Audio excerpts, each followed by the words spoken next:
Hi, I'm Tamara, and this is TELUS Talks with Tamara Taggart. Hi, everyone. Today I'm speaking with journalist and best-selling author Marcia Lederman. Marcia wrote the book Kiss the Red Stairs, The Holocaust Once Removed. It's a book about intergenerational trauma. It's a memoir. It's a really important book. I hope you enjoy our conversation. Hi, Marcia. It's great to see you. Hi, Tamara. It's so good to see you. I know.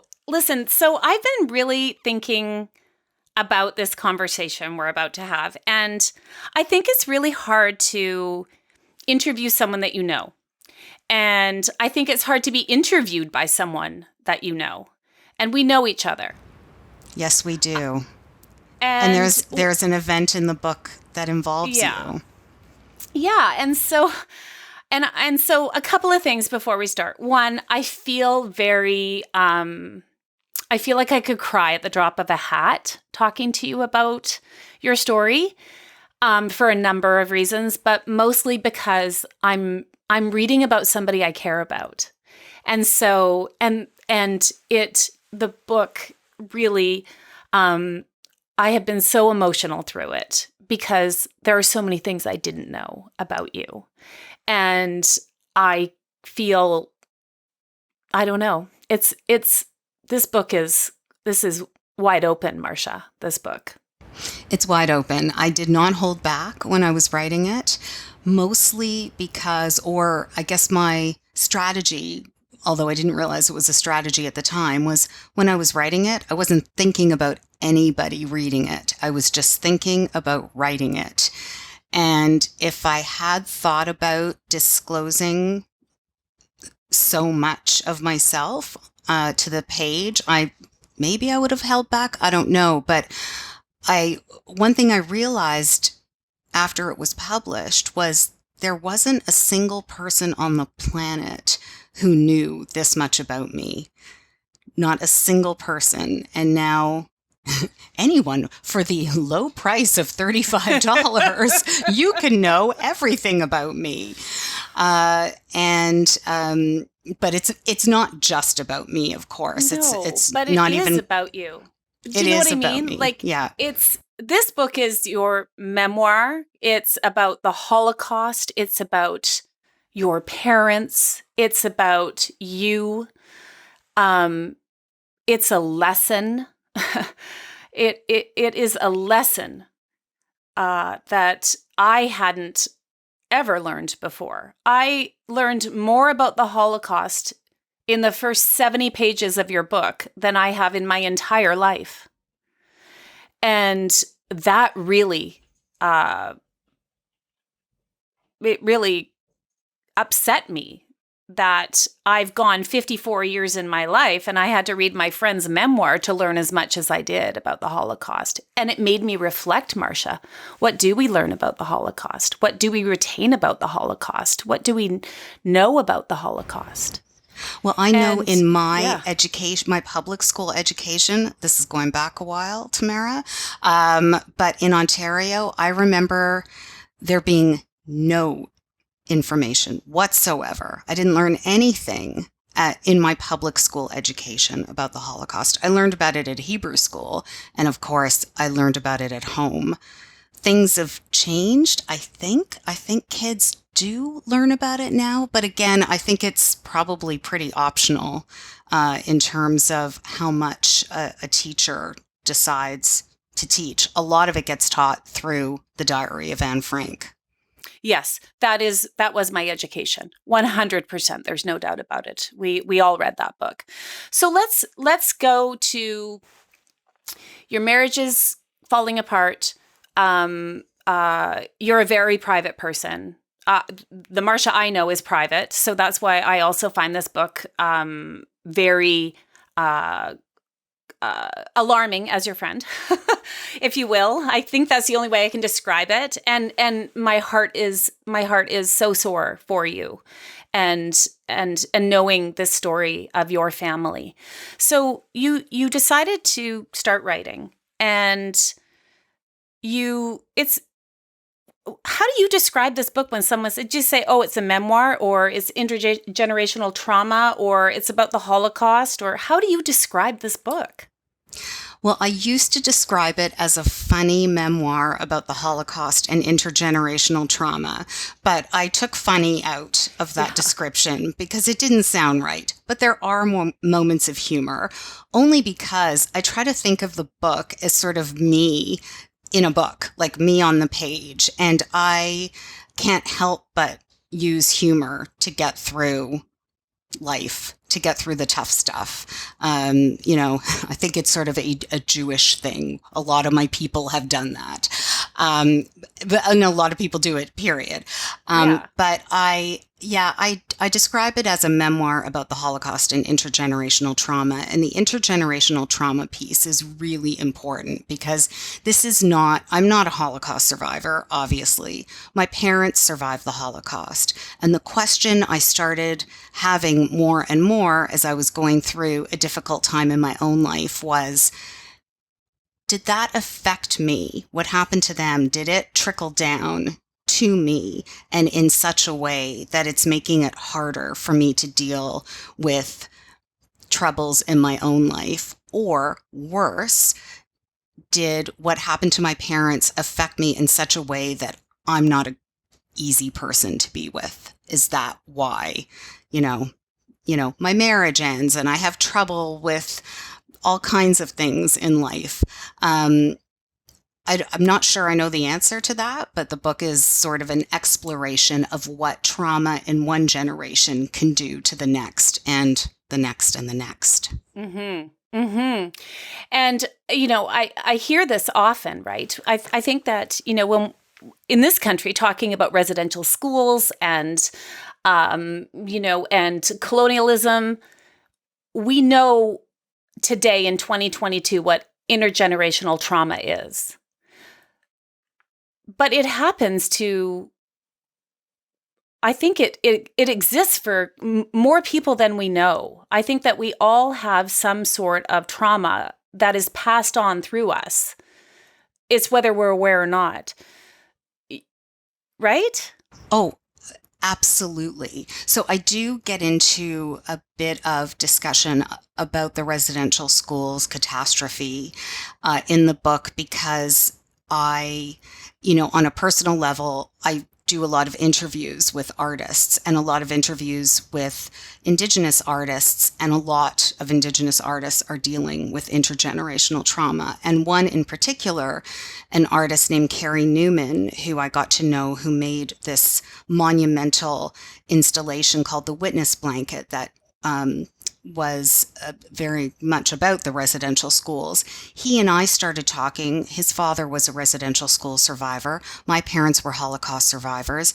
And as I'm interviewing him about his art, I'm realizing that there are all these parallels in our lives and in what happened to our parents. And it was almost uncanny. And we kept that conversation going. We have kept that conversation going for years now. And I think it's really important that people in this country understand that intergenerational trauma is serious, severe, and lasting. And it cannot just be dismissed. That is another trauma, to dismiss it as unimportant or not real, because some people think that too.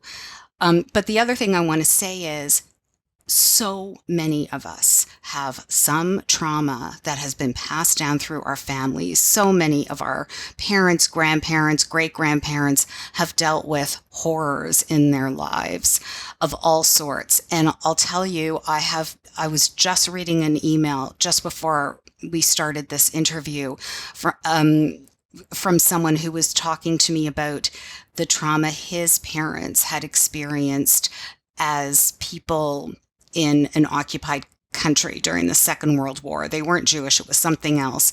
And it manifested in their lives and in his life in a different way. But I've received so many notes like that. Like, there was trauma in my family. It was this, it was sexual trauma. It was extreme poverty. It was. And so many people have these stories. And I hope that this helps people realize that they're not alone, and there's a reason that this lives on in you. And there's also, it sounds weird, but there's also a positive side to it.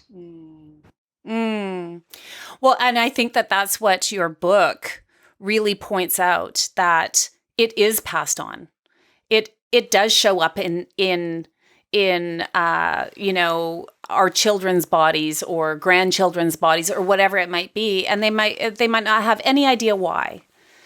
And we do know, I do know Carey. He's been on this podcast too, and I love Carey Newman. He's a very special person. Yes, he is. He's very special. Very much so. So when you write about your, it is a history lesson in your book, I find.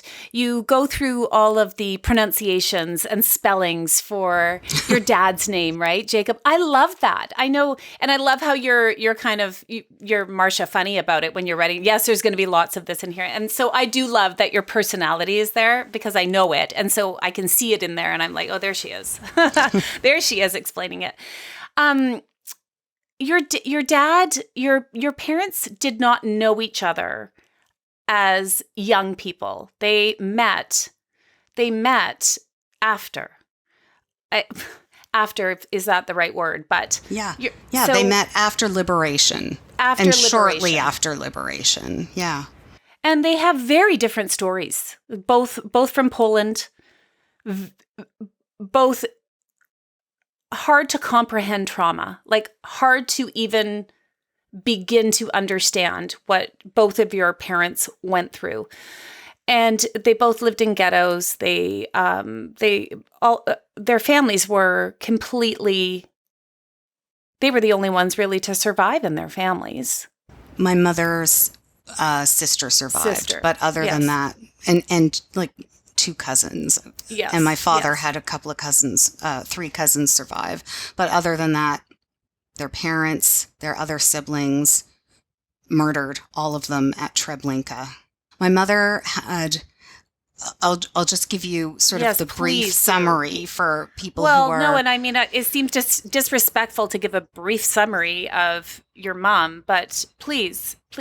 Yeah, just to outline, So she was 14 when the Nazis invaded Poland, and they invaded on September 1st, 1939, and that was when she was supposed to start school. So for her, she thought the big tragedy was that she wasn't going to be able to go to school. She loved school. And that was the end of her formal education, because her family was sent to the ghetto. And when she was 15, she was walking in the ghetto with a friend, running an errand for the friend's father, when they were picked up by a Nazi and told they had to go to work. And their work was setting up the barracks for some Nazi officers who were going to be overseeing the ghetto operations. And here she is, 15 years old. We've got kids, right, around that age, and we understand what that is.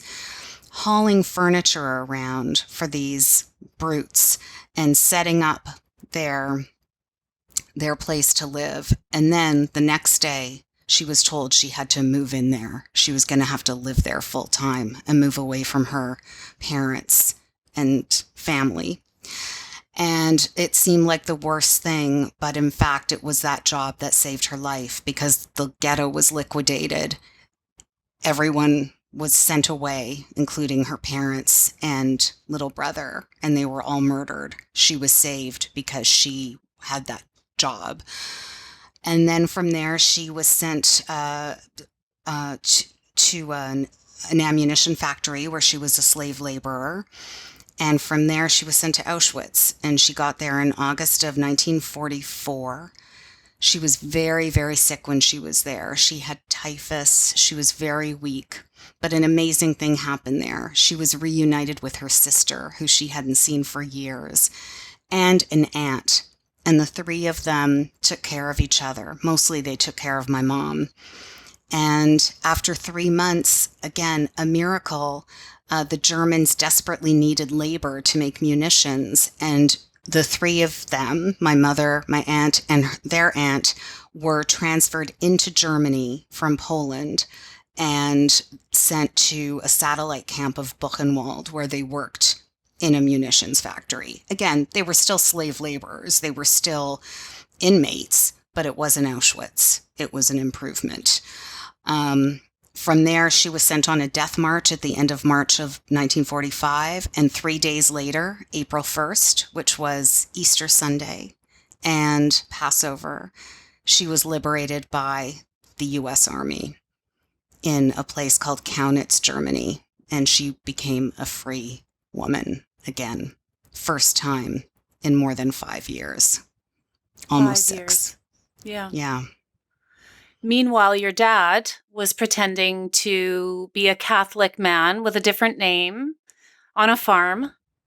Yeah, my father was a slave laborer in the ghetto in a town called Pietrków Trybunalski. And one day there was an announcement that every 5th or 10th person, I'm not sure, was going to be killed because there were too many of the Jews left. There wasn't enough work for them.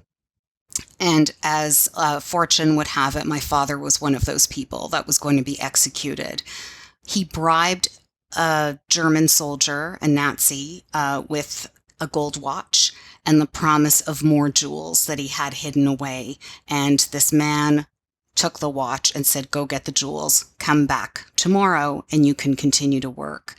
My father did go get those jewels, but instead of going back to work, he went to the home of a Polish official that he had heard might be giving out false papers for a price, and he had these jewels. And it's a longer story, but he did get those papers. And he went from being Jacob Lederman to being Tadek Rudnicki, and he took those papers and they identified him as a Polish Catholic. He took them. He went into Germany on a train. Can you imagine what that would have been like for him? And he got a job on a farm, and he worked on that farm from 1942 till 1945, pretending to be Tadek, Polish Catholic, devout. He had a little Bible, and every Sunday they went to church, and he prayed every Sunday quietly, silently for his life, and that he wouldn't be discovered. And then when the war ended, he heard that there were a few hundred Jewish women who had been liberated about 60 kilometers away. He went to look for his sister.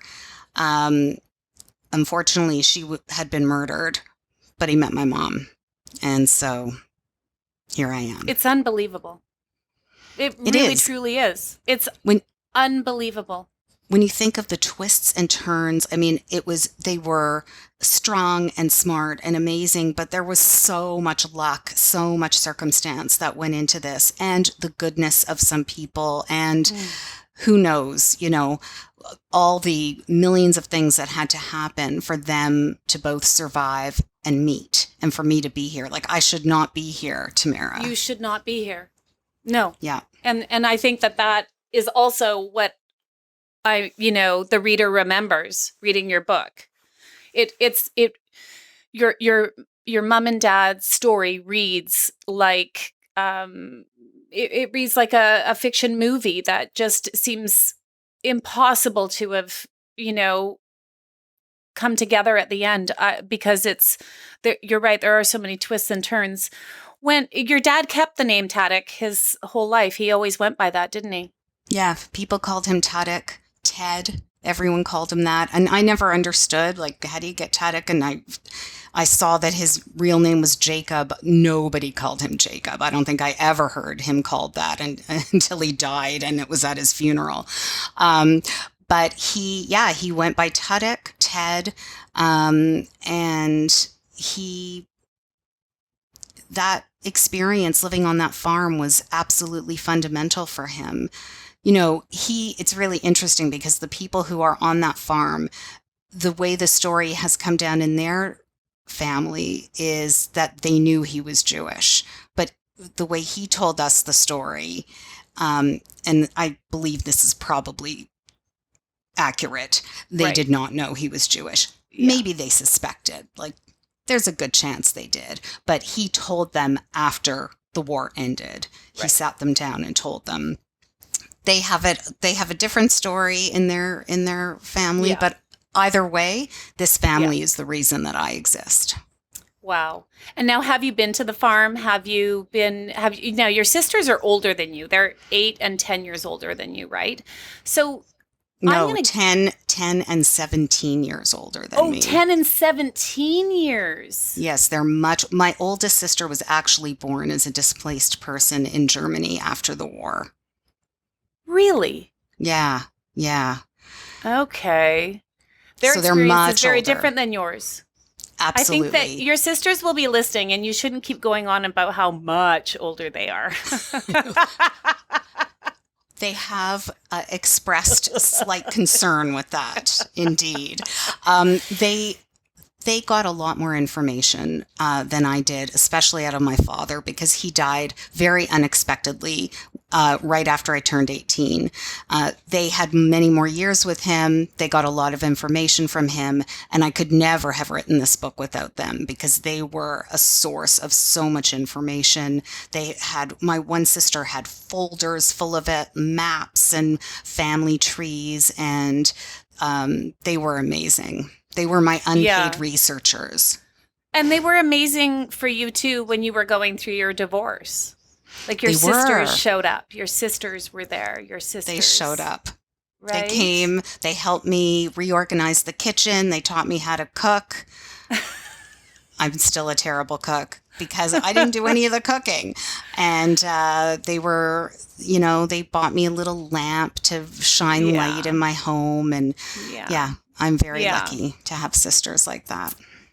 When you read other people's stories of their parents' survival or their own survival, are there a lot of these stories, Marcia? Are we in danger of losing the stories that help us remember what happened so it never happens again? Absolutely, these stories need to be told and remembered.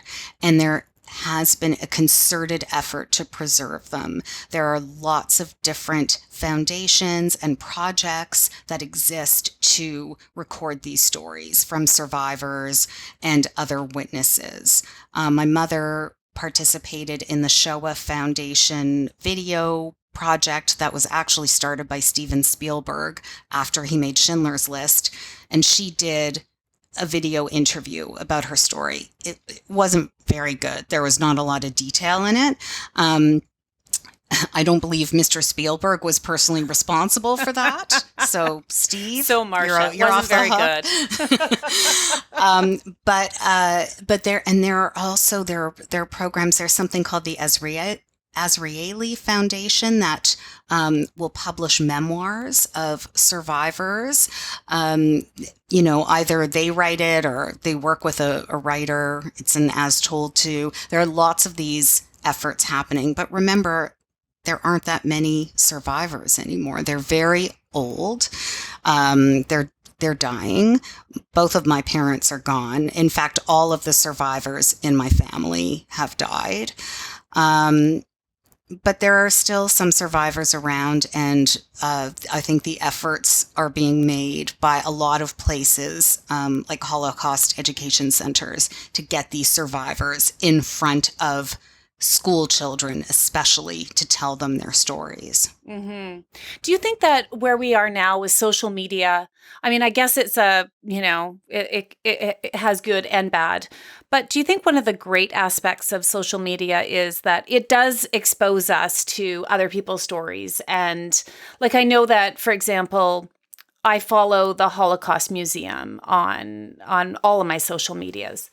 If I didn't follow them, I wouldn't see their posts every single day of another reminder of somebody whose life was lost in the Holocaust.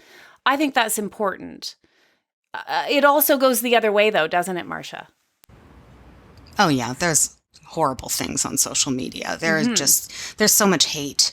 And a lot of the racists have been emboldened by recent political events and recent political figures who have risen to positions of power. And it's terrifying. So, you know, I feel like I have a certain responsibility. As I said to you, I wasn't supposed to exist. So I have a responsibility to fight that, to tell my parents' stories, but more importantly, to ensure it never happens again. You know, we say never again all the time. The problem is it's happening all around us in many different places. So, you know, we all feel powerless, or I feel powerless. The one thing I could do was write this book and, you know, expose people to the dangers of hatred, racism, ignorance, authoritarianism, totalitarianism, etc., etc. We're seeing it all around us. Social media can be just so toxic, and I've dealt with horrible anti-Semitism online, like really bad stuff. But I also follow, for instance, the Auschwitz Museum that tweets out pictures of Jews who Yes. mostly were murdered at Auschwitz, but the odd survivor. But, you know, you see these pictures, these little babies. They were, 3 years old when they were sent to the gas chamber, or, 30 or whatever. And these were human beings. And I think someone said to me the other day that reading my book was very, you use the word educational, and I think there's that. We all know, 6 million people died. We know the statistics. We know about Auschwitz. We know about the gas chambers. But when you hear the little details of people's lives and the horrific bits of torture that went on in these camps and in these situations, one of the stories I tell is that I learned that Orthodox men in the Radom ghetto, where my mother lived with her family, they would have these Nazi soldiers would come and pluck out their beards, one hair at a time, just to humiliate and torture them. That little detail is so awful. And I think it really brings to light just how mad this whole situation was. And obviously it was horrific. You don't need to hear that detail to know that, but that detail somehow made it more relatable. I don't know. Well, I think you're right. And I think that those are not the details that we've heard before. And when I say, I'm talking in the grand scheme of Holocaust education, right? For the general public, if you will. You wrote something about, did they slice off my aunt's breasts before they gassed her? And that has never crossed my mind before, Marcia.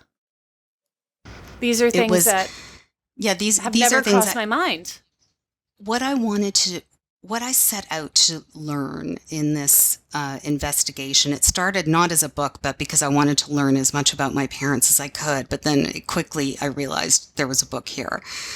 I wanted to learn what they experienced, or what they may have experienced or witnessed. So I read and viewed a lot of interviews, a lot of information about things that would have happened in the places they were. And that was from a documentary about Ivan the Terrible, who was this horrific,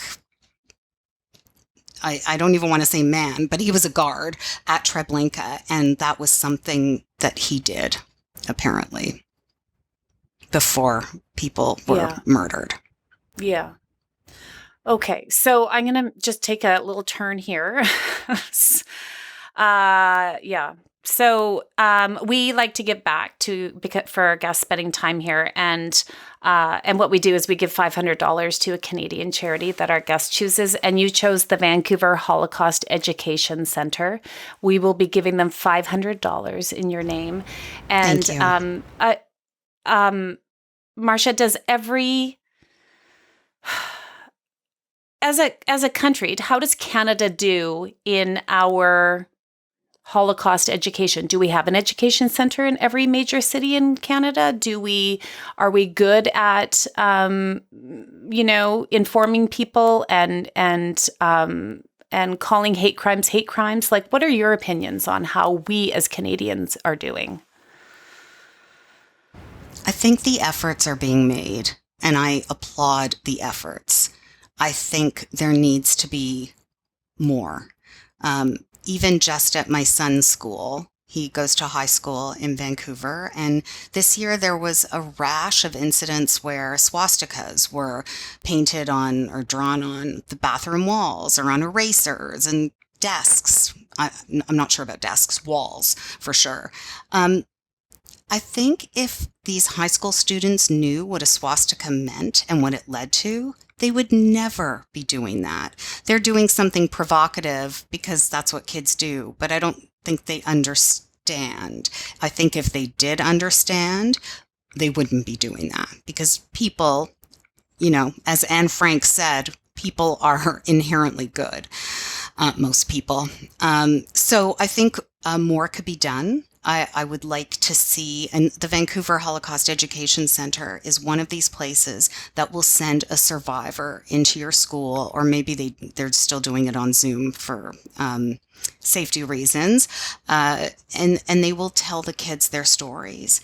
And it's age appropriate, and it's absolutely essential work. And it's not just the Vancouver Holocaust Education Center that's doing it. There are centers across the country that do this work. It's really important work. But I live in Vancouver, and I know they do tremendous work with outreach and education. And I just hope that we can do more of that so there's less of the swastikas on the bathroom wall situation.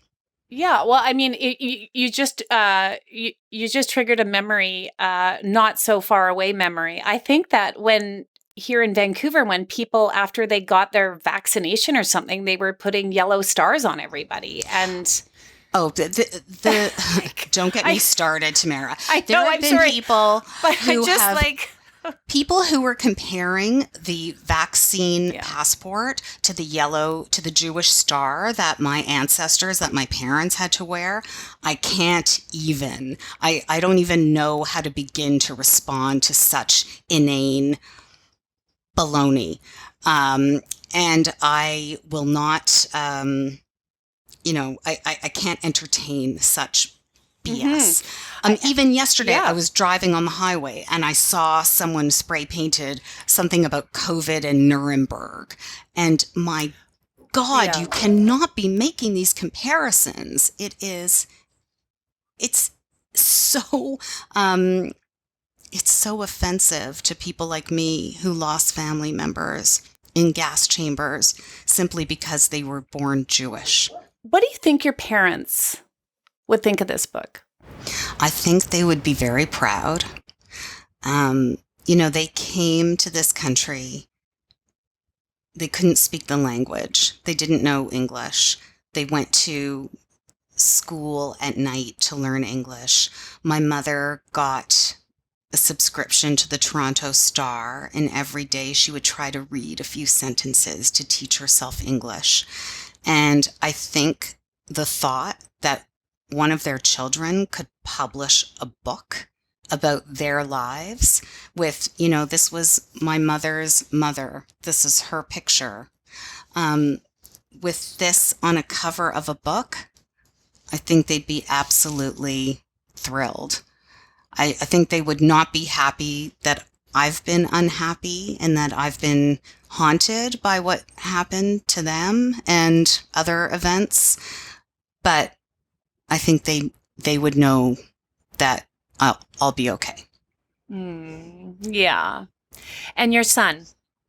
So the book, you've dedicated the book to Jacob, your son, right? Not Jacob, your dad? I don't know. I was confused. Oh, actually, that's a good point because my son has the same name as my father, Jacob Yeah. Lederman. And although we do call him Jacob, but we do not call him Tedek, Yeah. he read the prologue and pronounced it too boring to continue. But he's 13, and I probably should stop telling that story if I want anyone to ever buy the book. Marcia, if people don't know, you also write for the Globe and Mail, and your resume goes on at CBC and all kinds of things. But you are a truly gifted writer, and I say that because I read you often in the Globe and Mail, and you have the ability to put words together in the most beautiful, meaningful way. And you do it here too. And so I just think that this book is a book that should be on everyone's bookshelf, and everyone should read it and gift it and understand that your story is the story of millions of people, Marcia. 6 million people died in the Holocaust. Your story, there are people just like you that shouldn't be here either, right? And they are here. And thank goodness you're here to share your parents' story and your family story. I can't thank you enough for being here with us today. Thank you so much for your interest and for engaging in the book. And I hope it makes people feel a little less alone. That would mean a lot to me. It's a great book. And listen, your website is marcialederman.ca, and you are on Twitter. You don't tweet enough for my liking, but you're on it's Marcia Lederman. And you're on Instagram too, but I won't bother because you barely ever post there either. It's not enough, Marcia, for me. I have bits. I do Twitter in fits and starts, and I'm trying to back off because I've been accused of being addicted to it, and I think that is a fair accusation. We all have our addictions during this pandemic, trust me. The book is Kiss the Red Stairs, The Holocaust Once Removed by Marcia Lederman. You can get it wherever you buy your books. Buy it online. You can read it online. You can, on your Kobo or Kindle or whatever you do. Thank you, Marcia. Thank you, Tamara. Thanks for listening to another episode of TELUS Talks with Tamara Taggart. Be sure to subscribe so you can join us every Tuesday for another conversation. You can also check out our website, telus.com/podcast, and subscribe to our YouTube channel at TELUS Talks.